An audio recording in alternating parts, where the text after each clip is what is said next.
She pressed her palms against the bathroom counter, chest tight as wire. The panic had her again.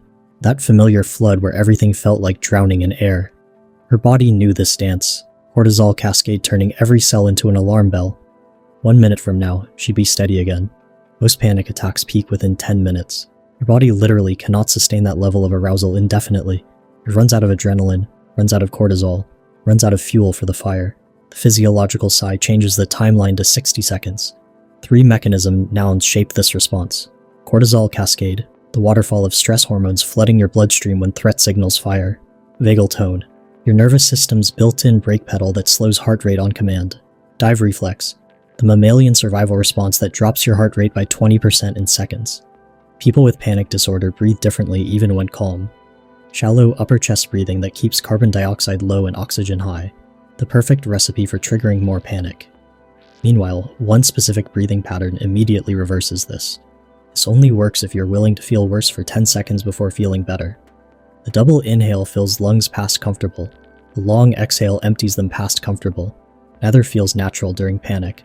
2 inhales through the nose. First deep, second deeper. Hold nothing. 1 long exhale through the mouth until empty. That's it. 60 seconds, 3 rounds maximum. Stanford researchers tracked heart rate variability during panic. Subjects using the physiological sigh showed measurable calm within 40 seconds. Not subjective calm, objective, measured on monitors calm. Their hearts slowed 15 beats per minute average. Why 2 inhales instead of 1? Your lungs contain millions of tiny air sacs called alveoli. During stress, many collapse. The first inhale opens main airways. The second inhale, that uncomfortable extra sip, pops open. Collapsed alveoli like bubble wrap.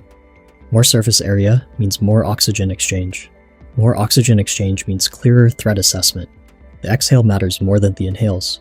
When you breathe out longer than you breathe in, your heart rate drops. Not metaphorically, literally. Your vagus nerve fires, acetylcholine releases, your heart spaces out its beats. Each extended exhale sends one clear message. No running needed here. Think about your last panic attack.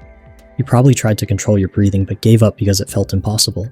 That's because you were doing single deep breaths, the wrong tool. The double inhale breaks through panic's grip because it uses different neural pathways. It's not about breathing deeply, it's about breathing specifically. Your face holds a panic switch most people never learn about. Cold water on specific facial nerves triggers something ancient, the mammalian dive reflex. Heart rate drops 20 to 30% within seconds. Blood pressure falls. Panic cannot coexist with this response. Fill a bowl with ice water, take a normal breath. Dunk your face for 15 seconds, or hold a bag of frozen peas against your temples and eye sockets while holding your breath briefly. Your body thinks you're diving underwater and immediately downshifts everything. Emergency rooms use this for certain heart conditions. It's that powerful. One study found 30 seconds of cold face immersion stopped panic attacks in 70% of subjects. Not reduced, stopped.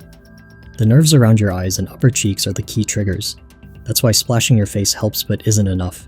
You need sustained cold on those specific areas. Some people keep wet washcloths in their freezer for this purpose. 15 seconds of frozen cloth on the eyes and temples can end a panic attack before it fully starts. Water temperature matters. Room temperature does nothing. Cool water helps slightly. Ice water transforms everything. The shock to your system isn't comfortable, but comfort isn't the goal. Stopping panic is the goal. Panic lives in clenched muscles. Tight shoulders signal danger to your brain. Clenched jaw confirms threat. Your body reads muscle tension as evidence that fighting or fleeing is needed.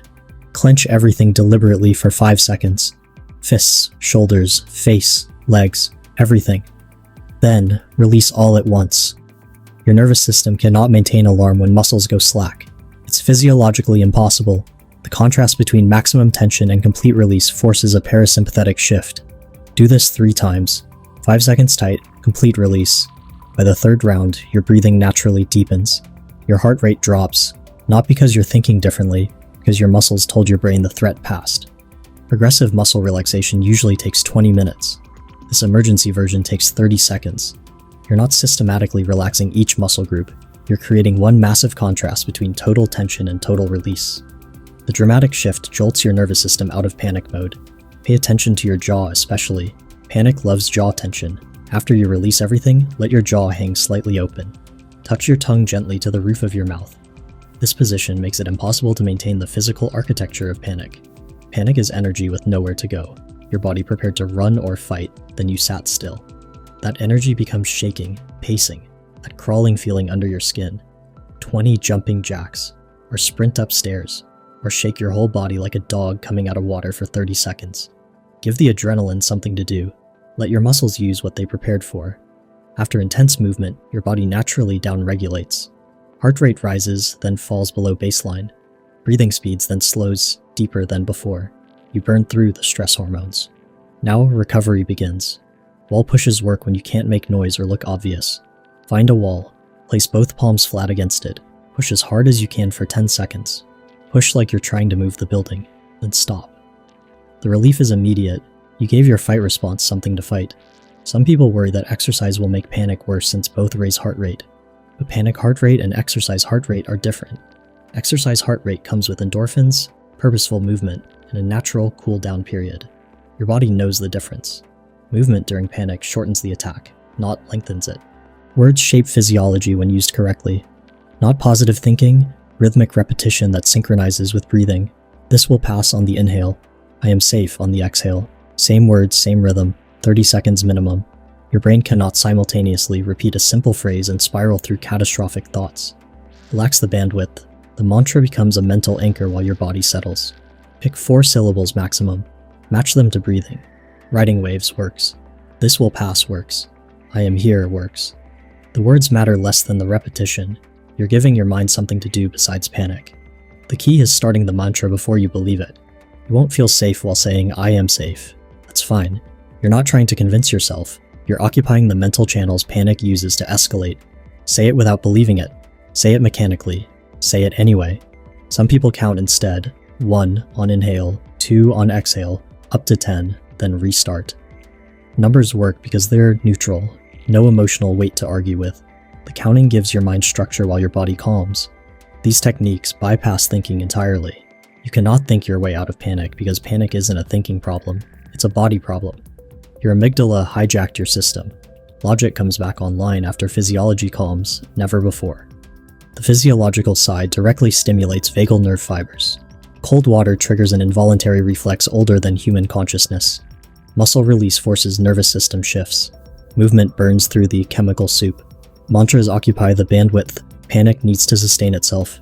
Each method takes under 60 seconds because that's how fast your body responds to the right stimuli. Not hours of meditation, not years of therapy, 60 seconds of the correct physical intervention. Your panic doesn't care about your personal history, your trauma, your thoughts about the future. In the moment of attack, your body is running an ancient program that responds only to physical interventions. These techniques speak that ancient language. Start with breathing. It's invisible, portable, always available. If breathing isn't enough, add cold. If cold isn't available, try muscle tension. And if you can move, move. If nothing else works, mantra through it. Most people need only the physiological sigh. 2 inhales, long exhale, 3 rounds. But panic varies. Sometimes you need the nuclear option of cold water. Sometimes gentle movement suffices. Learn what your body responds to before you need it. Build your personal protocol. Maybe you start with breathing, add wall pushes if needed, finish with a mantra. Maybe cold water is your first line of defense. There's no wrong combination, only what works for your body. These techniques work better with practice. Try the physiological sigh every morning for a week, 3 rounds when you're already calm. Your body learns the pattern. Then, during panic, the familiar motion guides you through. Same with cold water. Practice when steady. Learn how your heart responds. Notice the immediate shift. Build evidence that you can change your state in seconds. The muscle technique especially needs practice. Most people don't know how to fully release. They let go halfway. Practice maximum tension, then complete slack. Learn what zero tension feels like. Practice builds confidence. When panic says, nothing will help, you have evidence otherwise. You felt your heart slow from breathing. You felt cold water stop anxiety. You know these work because you've proven it to yourself when calm. Some panic attacks need medical attention. Chest pain that spreads to your arm, get checked. First panic attack ever, get checked. Panic with fever, confusion, or after new medication, get checked. These techniques are for known panic, not medical emergencies. Also know, panic attacks end whether you do anything or not. Your body cannot sustain that arousal indefinitely. These techniques just speed the timeline from 10 minutes to 1 minute. You're not preventing disaster. You're accelerating an inevitable return to baseline. The average panic attack lasts between 5 and 20 minutes. Your body literally runs out of stress hormones to release. Even if you did nothing, absolutely nothing, the panic would end. These techniques just help you get there in 60 seconds instead of suffering for 20 minutes. Notice what happens after. Panic leaves exhaustion. Your body just ran a marathon while sitting still. Rest is normal. Brain fog is normal. Feeling shaky or tender is normal. You just weathered a storm. Don't analyze why it happened. Not yet. Analysis, while vulnerable, often triggers another wave. Give yourself 20 minutes of recovery before investigating triggers. Let your nervous system fully reset first. Keep these tools simple. Complexity fails during panic. 2 inhales, 1 exhale. Cold water on face. Tense everything. Release everything. Move intensely briefly. Repeat simple words. That's your toolkit. The aftermath matters too. Be gentle with yourself for the next hour. Drink water. Panic dehydrates you. Eat something small with protein. Your blood sugar probably crashed. Move gently. Walk around the block, stretch lightly. Your body needs to discharge the residual activation. These techniques feel wrong during panic. Your body screams for shallow breathing. You do the opposite. Your muscles want to stay tight. You force release. Every instinct says freeze. You move instead. That discomfort is the price of rapid relief. 10 seconds of doing the opposite of what feels natural, then 50 seconds of settling. Worth it every time. Some people fear these techniques won't work for them, that their panic is somehow special, too intense, too real. Every panic attack feels like the exception. None of them are. These are involuntary reflexes. If you have a mammalian nervous system, they work. The first time you use these during real panic, you'll doubt they're working. Your mind will say, "This isn't helping," even as your heart rate drops. Trust the process, not the thoughts. Panic always lies about what's happening in your body. When panic comes again, and it will, remember this: 60 seconds to steady. Not perfect calm, but steady enough to function. 2 inhales through your nose, add that extra sip, then empty everything through your mouth. If you remember nothing else, breathe out, longer than you breathe in. That single shift changes everything. Your heart slows, your hands steady, your thoughts clear. Not gradually, immediately. You don't need to master all 5 techniques. Pick one. Practice it calm, use it consistently. Let your body learn that panic has an off switch you control. The research is clear. These methods work faster than any medication, any meditation, any thought technique, because they speak directly to your nervous system in its own language, the language of breath, temperature, muscle, and movement. Write this somewhere you'll see during panic. 2 inhales, long exhale, 3 times. That's your escape hatch. That's your 60-second solution. That's your evidence that endless anxiety is actually quite short when you know which switch to flip. Your panic pattern probably follows a predictable sequence. Racing thoughts, then chest tightness, then breathing changes, then full activation. Interrupt the sequence early. Use these techniques at the first sign, not the worst moment. Catching panic at chest tightness is easier than stopping it at full activation. Remember, you're not broken for having panic.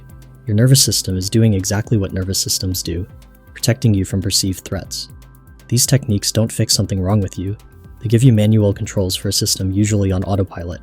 Tonight, before you sleep, try 3 rounds of the physiological sigh. Tomorrow morning, do it again. Build this tool before you need it.